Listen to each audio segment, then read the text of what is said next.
कल्याण पूर्वेमध्ये गेले कित्येक महिने सातत्याने गढूळ पाणी येत आहे। ह्या संदर्भात सातत्याने आम्ही संबंधित अधिकाऱ्यांची, वॉर्ड ऑफिसरांची संबंधित सर्व नेहमी चर्चा करतोय। नुकतंच एक प्रकरण झाले मंत्रालयामध्ये, जो आमदार संजय गायकवाड, एकनाथ शिंदे गटाचे जे आमदार आहे संजय गायकवाड यांनी त्यांना निकृष्ट दर्जाचं जे जेवण भेटलं त्याच्यामुळे मारहाण केली, संबंधित त्या कर्मचाऱ्याला मारहाण केली ठोसाबुक्याने।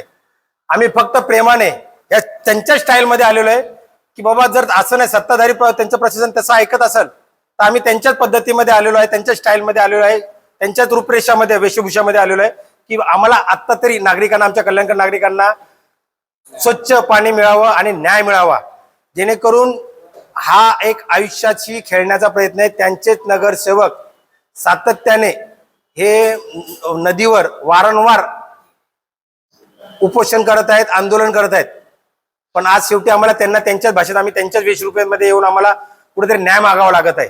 या कल्याणकर नागरिकांना एकच कळकळीची विनंती आहे की येणाऱ्या निवडणुकीमध्ये चांगल्यात चांगले प्रतिनिधी, लोकप्रतिनिधी निवडून द्या, जे तुमच्या न्याय हक्कासाठी लढतील आणि भांडतील। नाहीतर गेले सातत्याने आपण रस्ते, खड्डे, पाणी यासाठीच गेले कित्येक वर्ष 1995 पासून भांडत आलेलो आहे, कुठलीच मूलभूत सुविधा भेटत नाहीये। धन्यवाद।